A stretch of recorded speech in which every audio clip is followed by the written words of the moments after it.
Hello everyone, welcome to my channel. My name is Priya and this video is a tutorial on mixed media journal cover.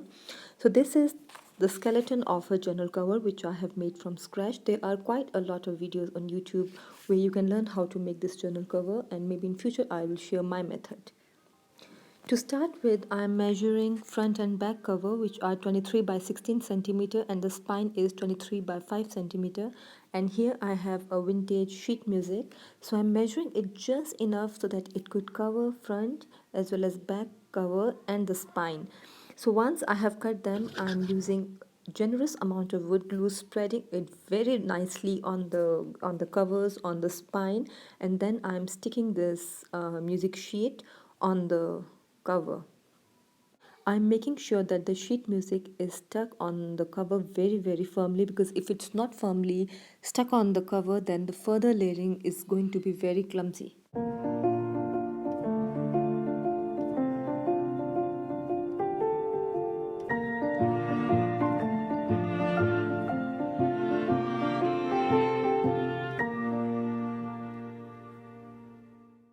At this stage, I'm taking a paper napkin and I'm going to separate the top thinnest layer from it.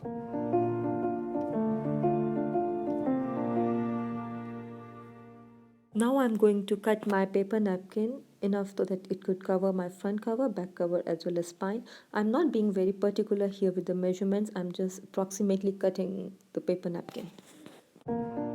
To adhere this paper napkin on the cover, of course I cannot use wood glue because I assume it's too thick for paper napkin and it could tear my paper napkin.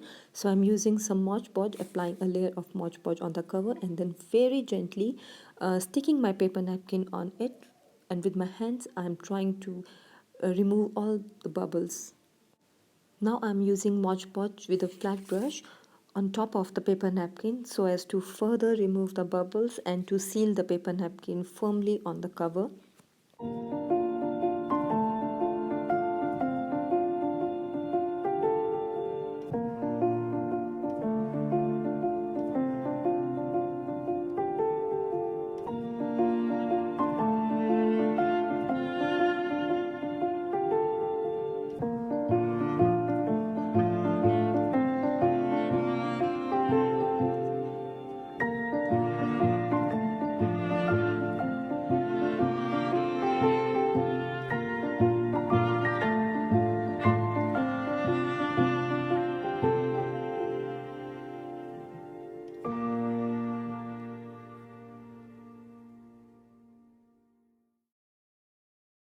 I did the same thing on the back cover as well as on the spine, and at this stage the glue must be allowed to dry completely, because if you will start working on it at this stage while the glue is still wet, the chances of this paper napkin tearing are quite high.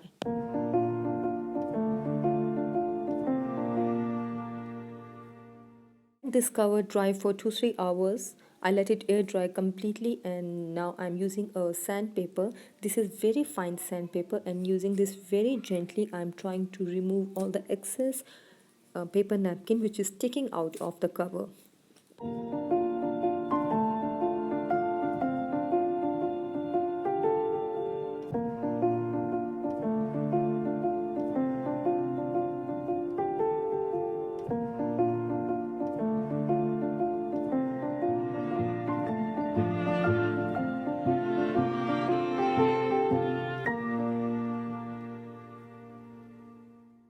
At this stage, I feel that my background is ready. There are no air bubbles. It is quite smooth and dry, and I feel that I can do further embellishment. So for my front cover, I have to create a focal point, and for that focal point, I have this chipboard accent. This is a frame, and I think I can use it here.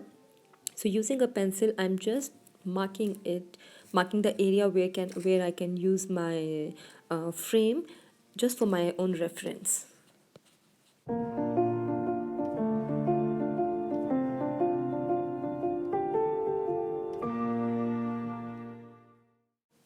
Now the fun part begins.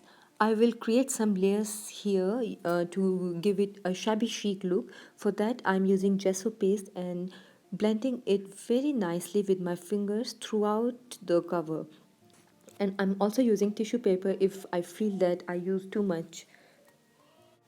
And I'm applying this gesso paste throughout the cover, on the front cover, back cover, as well as spine, and not forgetting the edges.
You can see at this point how shabby chic and worn out this cover looks.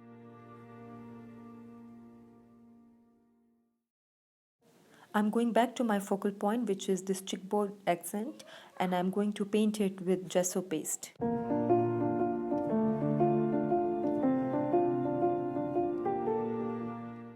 So after painting this chipboard accent in gesso, I allowed it to dry for some time, and then I'm using my ink pad to give some color to this chipboard accent. If you do not have the ink pad, you can obviously use acrylic color.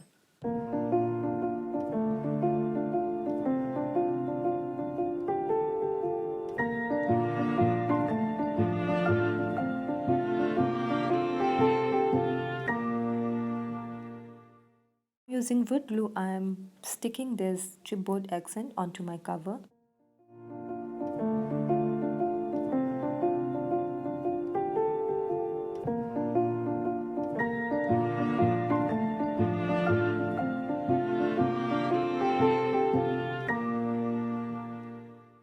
You can see here that there is some glue that is peeking out of the frame, but I'm not really worried because it will dry clear on its own. At this stage, I felt that this cover needs a little bit of glamour, so I decided to randomly cover it with Mod Podge, and then I'm going to sprinkle some sparkle all over it.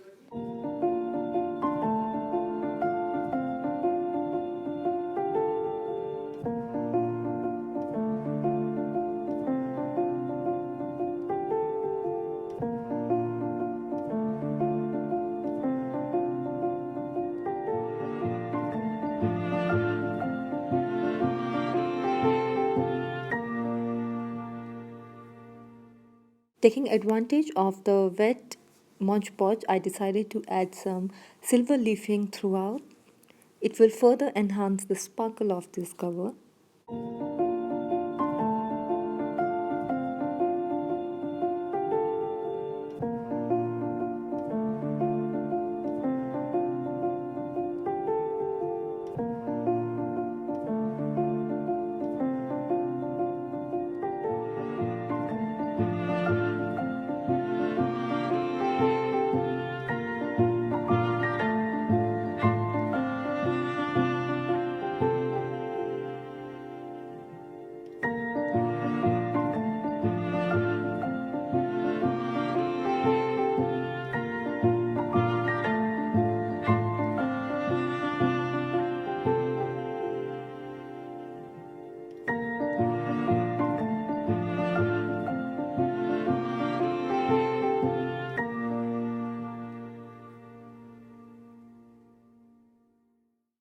I'm quite happy with how the cover is turning out. It looks very shabby chic with a lot of layering and worn out effect.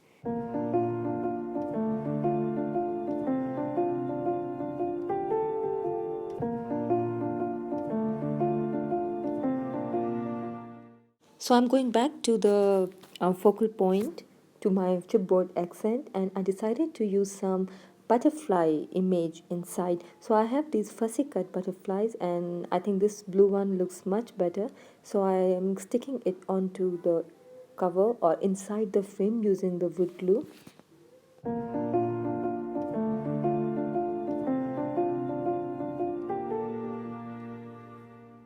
Making antennae of this butterfly using a very fine tip black pen.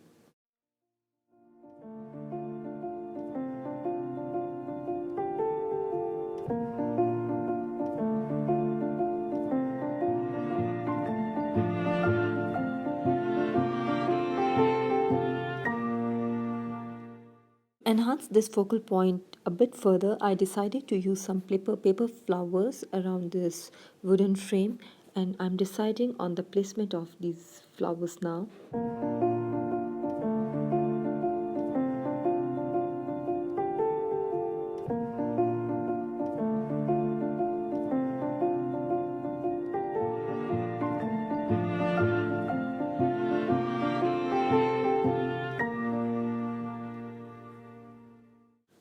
Once I'm happy with the placement, I am adhering them with my wood glue.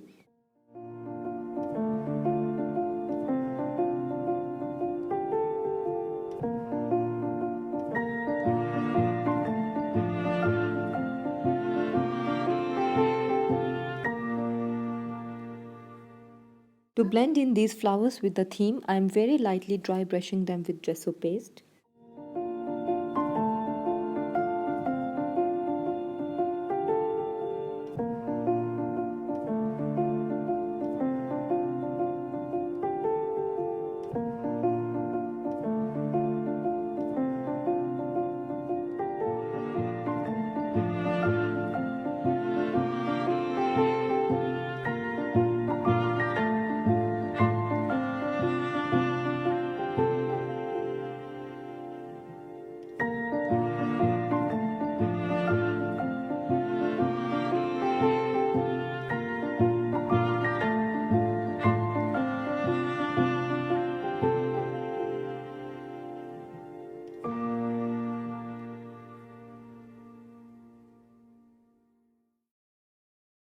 I finally feel now that the cover is ready, and I am quite pleased with the results.